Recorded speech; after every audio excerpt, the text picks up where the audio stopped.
You're listening to the New World to Go podcast with your hosts, Redbyrd and BDLG.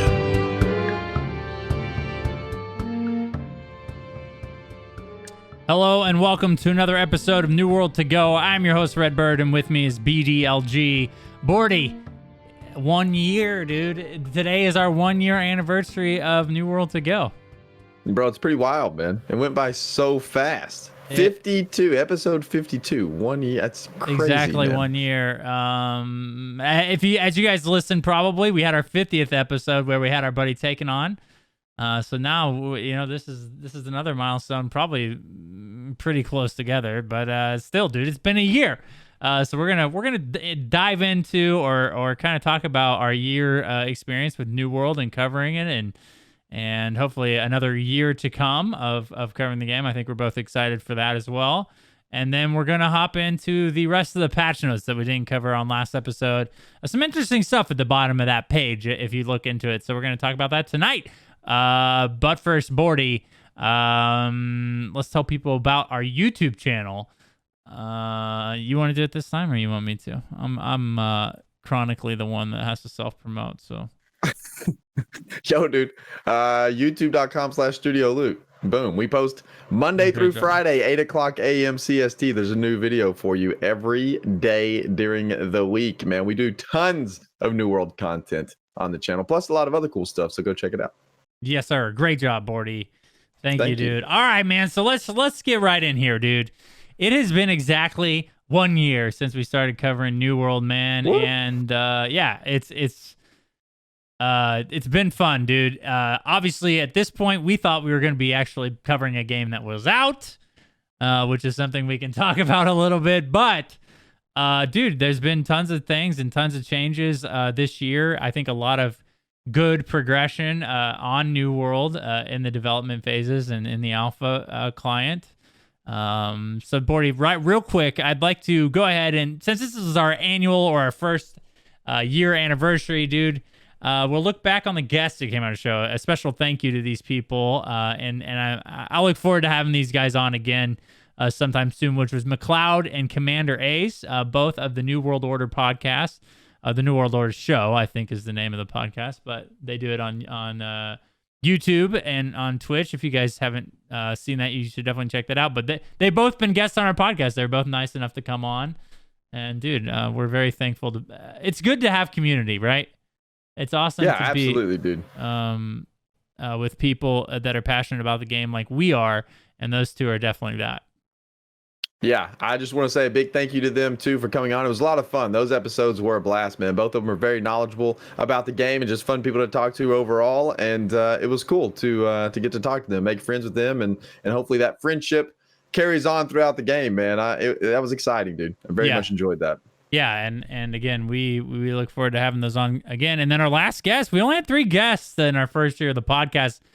Something we're hoping to do a lot more in the second year. But our last guest was no one other than Taken, the beautiful European ponytailed man that is our partner in crime, the guy over at New World Fans. Yeah, I think everybody thought he was a myth until he actually came on the show. Yeah, we're just making up a guy that we can blame for all the problems, but Taken is actually the opposite of that. He's dude, I'm not a programmer, so I can't, maybe like what he does is simple to programmers, but it's amazing to me. The guy's a genie solver. He's a wizard on the keyboard and mouse. And dude, I don't know, I'm like, but that was a weird compliment, but okay. Yeah, sure. He's used to it. I probably do that to him all the time. So basically, one of the things that I found pretty awesome, dude, and maybe we didn't, I don't know if we talked about this a lot on the episode where he had Taken as a guest, is we met him through the podcast. He was a little listener, to my understanding, is how he kind of found us at that point. And then we had kind of talk with him through Discord and everything like that. We ended up meeting up with him, and initially it was just planned for us to kind of do a builder together, right? Yeah, So we had plans to do a builder for New World. We, thought it would be cool to have something so people like to work out their builds on web-based form. And dude, I knew, dude, when we met him and how straightforward he was and how driven he was and how into New World he was, dude, I knew we'd found something. But dude, sure enough, I don't know what episode. It'd be interesting to know what episode we met him at. And it's been probably close to a year since we met Taken. Yeah, probably so, man. Probably something like that. We're very fortunate to have met him, though, and I'm very excited to have a partnership going with Taken now, man. It's a lot of fun, and I think that's one of the biggest, one of the biggest benefits that I can say about this whole year that we've been doing this podcast is just the people we have met. We've met some incredible people in the New World community. Taken most definitely is one of those people, and then we've just met a whole lot of other people too that have joined the Discord, that have been hanging out with us, that comment on the YouTube videos and just comment on the podcast and leave reviews and all that kind of stuff, man. It's been really, really cool to get ingrained in this New World community and full of a bunch of great people, and it's been a great time, man. What a year, dude. Yeah, it's awesome, dude. We've been, both of you and I have been playing video games forever, since probably for 30 years now, which is crazy to think about, honestly. And dude, one of the things that drove me to the MMO genre is that community feel, or that feeling of being able to share your gaming experience with other people, other players, and not just NPCs that say the same things over and over again when you talk to them. And dude, dude, it's been great. I'm looking forward to see how this community evolves. I think it's already filled with a bunch of cool people. Sir Medieval, Cali Gold is a guy that I had an opportunity to play with in Reekwater, the Reekwater event, who's very cool. We spent some time in a group with some of the devs, and that's another thing, dude. The devs of the game, how open they're being with the community right now with the alpha patching and everything. I think we have a big year ahead of us, dude, in the New World community, because without a doubt, I think the game's launching this year. Yeah, I hope so, man. So I think that's a pretty good transition, Red, to what's to come in the next year, man. Yeah. What do you want to have happen for this podcast, for New World to go over the course of the next year, over the course of the next 52 episodes, man? Dude, I want to at least double the amount of times Taken's on the podcast. I want to see him on there more guests in general, dude. I think that's one of the best ways to build community, and that's one of the things me and you are really into, I think, is building, some of the people that we had worked with before in other games that we did a podcast for. They were very influential to us, I think, and how Elder Scrolls Online was the game that we did a podcast before this one.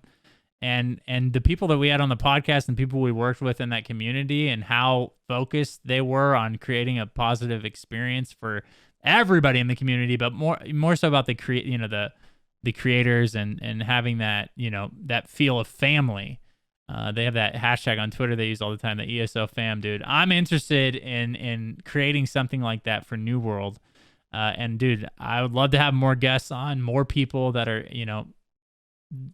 like-minded as us, creating a community that lasts far into the life of New World.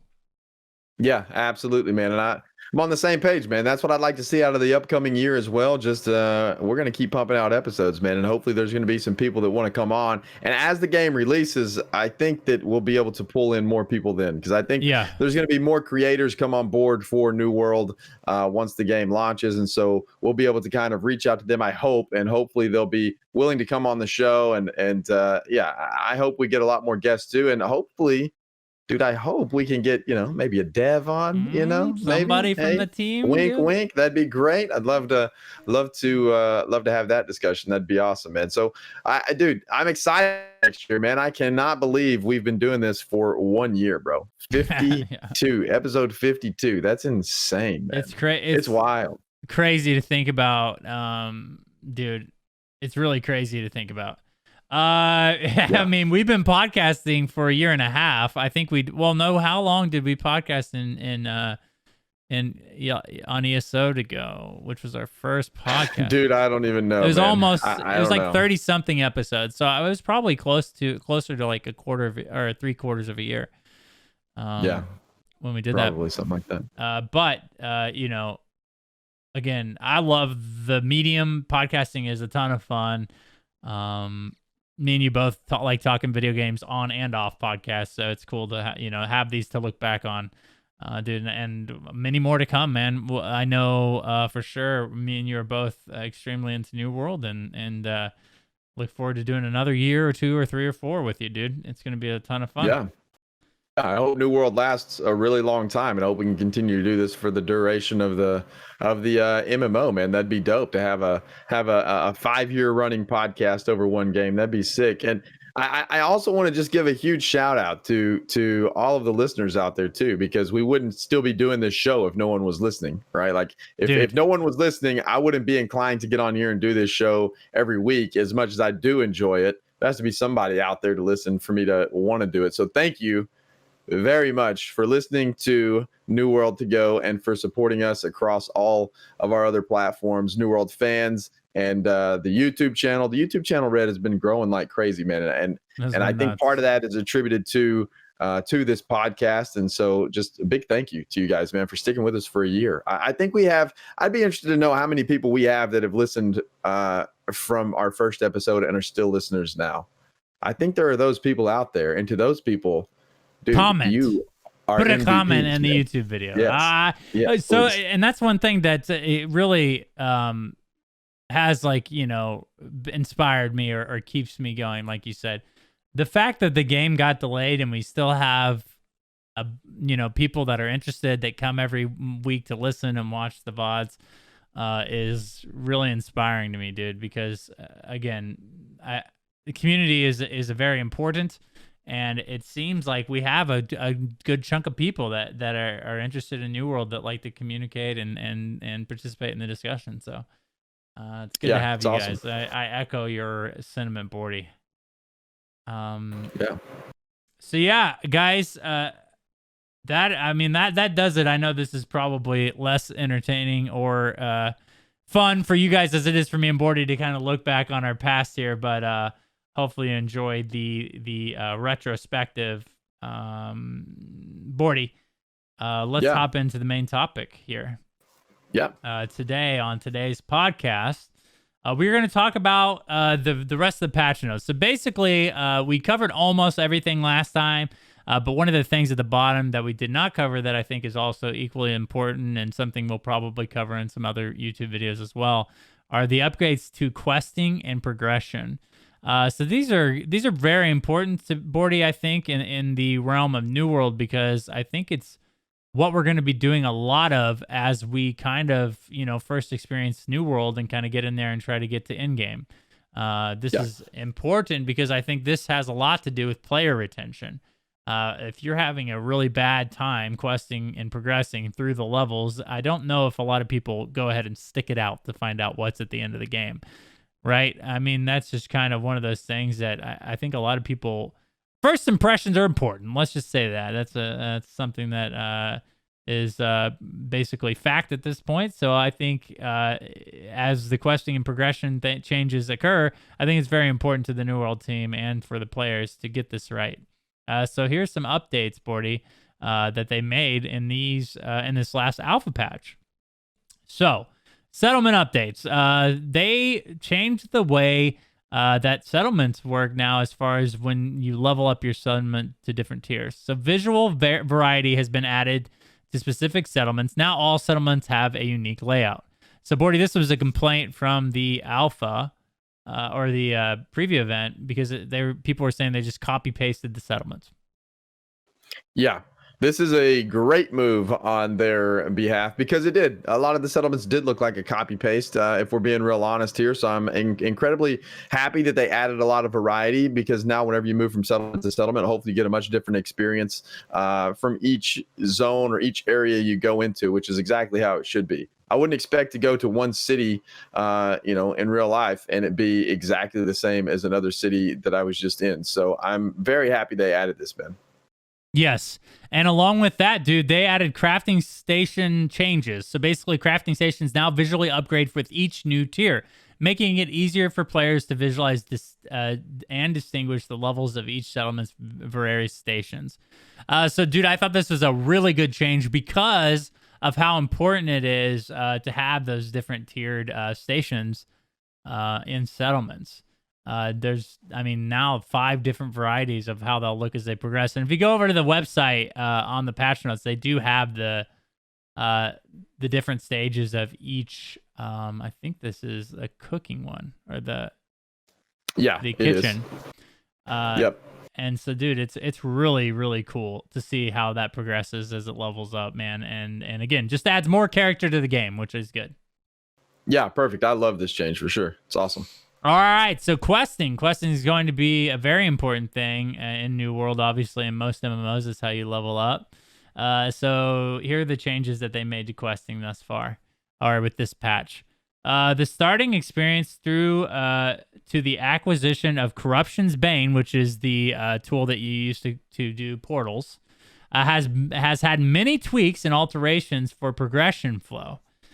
So all existing quests have had their dialogues updated to improve NPC characterization and enhance quest directives. And then the last change is that many zones have restructured their quests for narrative to flow and replaced generic looting with new interactable objects. So, Bordy, good changes across the board here for questing. Obviously, that was another complaint that people had, is that the story and the way that you kind of progress using quests were pretty copy pasted as well. So they've went in and fleshed that out, it seems. Yeah, questing needed a lot of love, man. And hopefully with these improvements, it begins to feel a little bit better. Also, questing needs a bunch of love because they also adjusted the way that XP works a couple of patches back. And they made questing more important in terms of how you gain your experience points. They reduced the XP of like grinding mobs and a PvP missions, etc. And then they increased the XP you get from doing quests. So if they're going to go that route and they want to entice you to do quests, the questing needs to be really good. It needs to flow. There needs to be an intriguing and interesting story to keep people involved, because your statement earlier was correct, man. If people are leveling and they're incredibly bored while they're leveling, or if it's not entertaining or engaging as they get to end game, a lot of people just aren't going to make it to end game, and then they're just going to be done, right? So so I'm glad to see this. I'm glad to see that they're working on the quest experience, and hopefully they get that fine-tuned enough that it's just a fun experience to level. Yeah, and one of the things that as they transition from a crafting sandbox game to a real MMO, or more fleshed out MMO, dude, that is very, very important to the MMO community, is story and lore. Now you see games like World of Warcraft and Elder Scrolls Online, they hang their hats on lore. That is literally the reason people play those games for the most part, or a large chunk of people play those games, is to see what happens in the story, or experience the lore and be part of the world. And I think New World, these changes that they're making are good, but I think they hopefully also have something in mind in that neighborhood, which is fleshing out the story. And they do mention the quests have been tweaked to show a better flow of the storyline. But I really do hope that they continue to put more emphasis on that, because I know it's important to a lot of people. Yeah. All right, so the changes to goop play. Goop play. Goop. But also they changed group play. And so here are the changes that they made to that. We've updated how group XP functions to make it easier to play in a group. As long as a group as a whole does 15% damage to a creature, everyone in the group gets XP and a chance to loot. Group members will have to satisfy requirements to get credit, performing actions such as damaging, healing, and blocking in the last 2 months and 2 minutes, and being within a certain distance from the killed creature. Noted, range care, do not fear. We picked the distance that will allow range attacks, of course.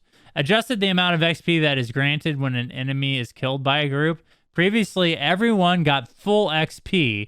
Now the amount will be adjusted based off the number of groups and number of players within those groups. This change was made with the idea that monsters are easier to defeat while you're in a group. Okay, so this is a little bit of or a little bit more information probably. So let's break down the first thing.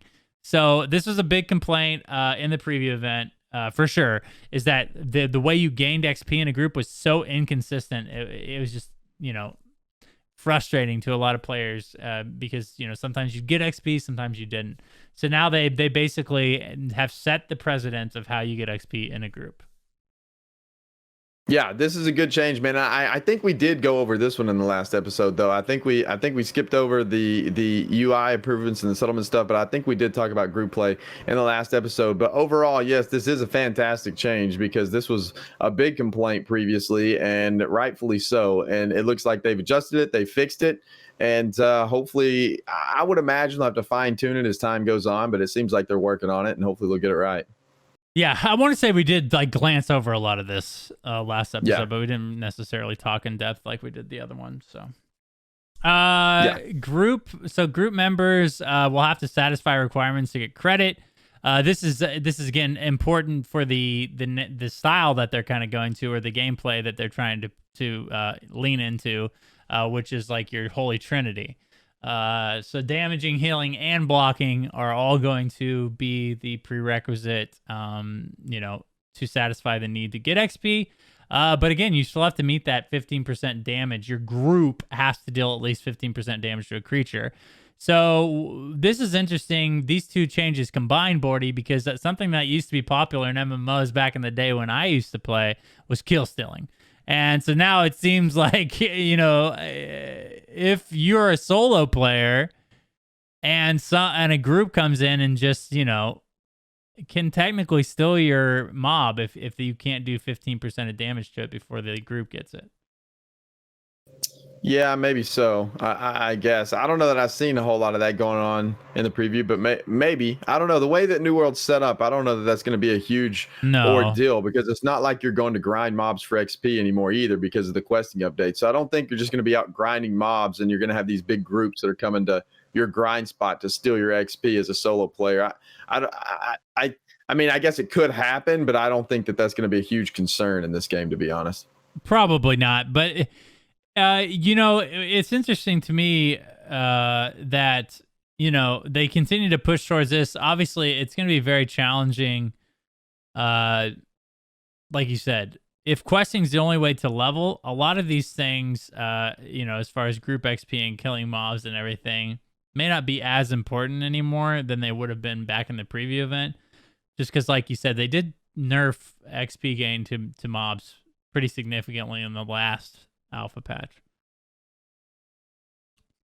So yeah, they did quite a bit. So you're right. I think that the changes to group play are really good, but I don't know that they're as significant anymore. Yeah, is that what you're trying to say? Yeah. Did I say that right? Yeah. So the last one adjusts the amount of XP that is granted when an enemy is killed by a group. So this is another big thing, dude, because it kind of, not that it detours group play, because obviously you can kill mobs faster, but you're not getting full XP anymore like you were before. Now, interestingly enough, I think ESO does this. You might correct me if I'm wrong, but they do encourage group play by giving a bonus amount of XP in a group of 2 people. So just 2 people, Yeah. but then it starts to deteriorate. The bonus does as you get more and more people in the group.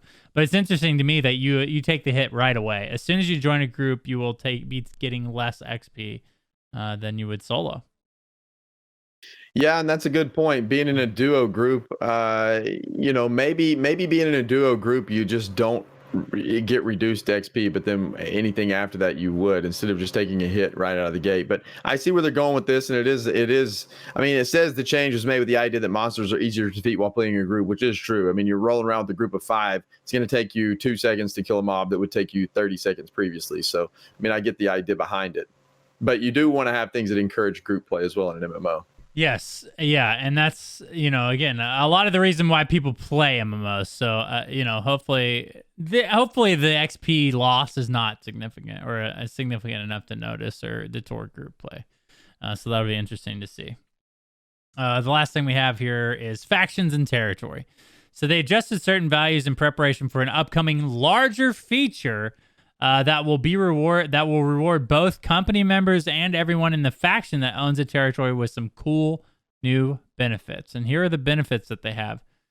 Reduced tax savings for company members in a territory that own to 30%. So let's break that down because I'm not necessarily, that's worded oddly. Reduced tax savings for company members in a territory that they own to 30%. So it must have been more than that. So that doesn't seem like a benefit with some cool new benefits.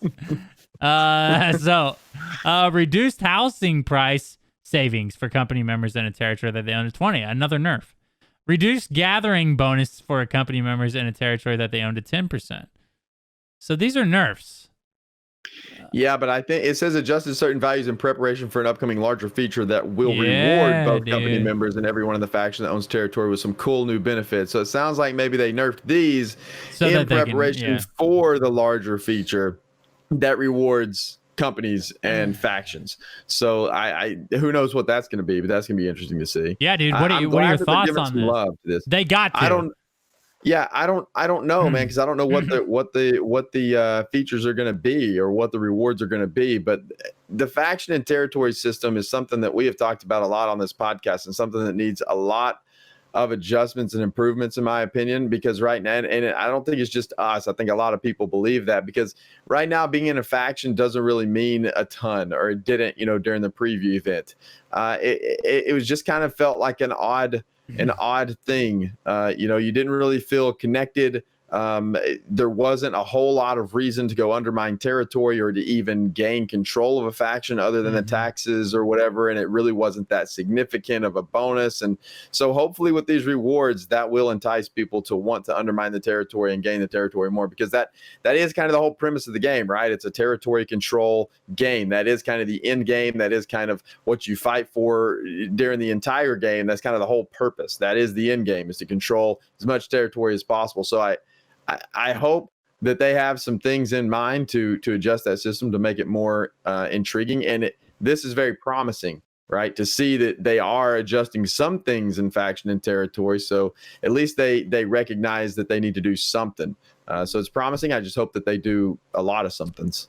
Yeah, it says large feature. So that's good, because I agree with you 100%. And we've hashed this out a lot.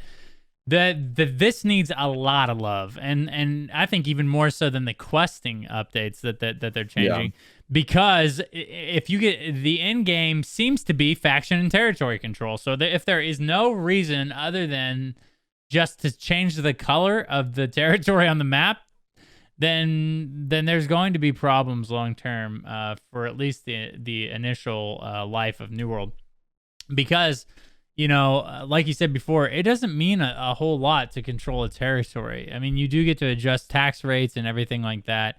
But if you're part of a guild that owns an in-game zone right now, I mean, you are pretty free or liberated to do what you want with the taxes and everything, because I think people are just going to have to pay it. You know what I mean?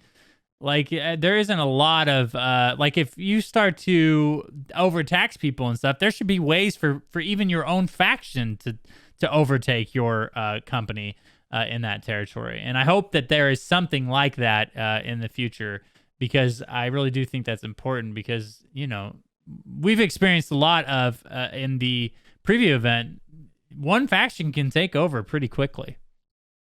Yeah, and that's a concern too. But even with one faction taking over pretty quickly, I mean, to be honest, to be 100% honest, whenever I was running around in the preview event, we played Syndicate, and I ran around, and I didn't really care what territory I was in. It didn't make me any difference if the Marauders owned it, if the Covenant owned it, or if Syndicate owned it. I did not care. And that's true. That is not a good thing whenever you have these faction-based settlements and territories in the game. You want to be aware of who owns it, because there should be penalties if you're in the other faction. There should be something happening there that entices you to go in there. I didn't care. I would go into the settlement, and it felt the same as if I was in a Syndicate-owned settlement or whatever. There was no real difference. Now, some people were hiking up the taxes and the trading taxes and all that stuff in settlements.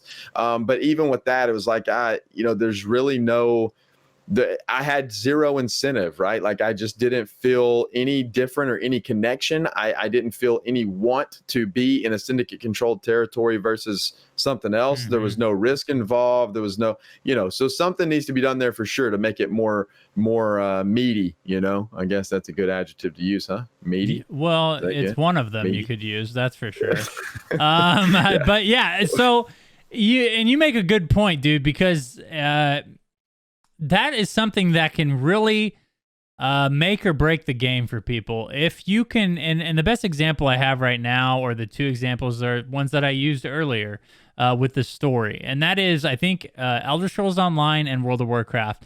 World of Warcraft did such a good job capturing that identification of a faction with the Horde and Alliance that, dude, people are diehard Horde or diehard Alliance. They will buy T-shirts. They will get tattoos. You know what I mean? That is something that can really add a lot to your game. If some people can identify with the faction that you've created, is a really big deal. ESO is the same way, man. Ebonheart Pact and Aldermary Dominion. Dude, what is it? Daggerfall Covenant. Like, those three things are very important to the players in that game, especially the PvP players. Because, again, a lot of the gameplay revolves around that faction. Now, I know we do have faction quests right now, but those faction quests are the same. Like, they're very similar to the rest of the factions and what you're doing, the goals that you have. So maybe that is a way, Bordy, that they can really flesh out these factions or the different types of quests and different types of activities that you're participating in with these faction quests. Yeah, maybe so. I guess we'll see, man. Upcoming larger features. So hopefully it's something big, and hopefully they keep iterating on this whole system. If that's the direction they're still wanting the game to go, because I think obviously, so this little patch note right here did something too. I think is that I think we've had conversations before about, well, maybe the faction system, maybe they'll just do away with it altogether because of the way it works in the game. Right, they're pushing more towards Right, they're pushing more towards a maybe not a territory control type of game now, because it's pushing more towards a theme park style. So I think this kind of is concrete evidence, in my mind anyway, that they're not doing away with the faction or territory system at all, because they're still updating it and adding a larger feature. So I don't think it's going away. I think they're just going to iterate on it and make it better. And so hopefully they have a long-term game plan to make this work and make it fun. And I'm glad that they're not, because I do like it. I like the idea of it. I just, right now, the execution isn't fantastic, but it looks like they're hopefully gonna make it fantastic. Yeah. I hope they don't do away with it too. I think it's something that a lot of MMOs have tried but failed in, and I would love to see a different take on it that does make it more successful, especially as like an end game feature, because I think I don't like the way Elder Scrolls Online did it, because it just basically separates that into like one zone. And so then you know outside of Cyrodiil, you're not really that concerned with what faction people are. And I'd like to see something closer to World of Warcraft in that front. The fact that you're always part of your faction, and it affects the way you play the game almost all the time.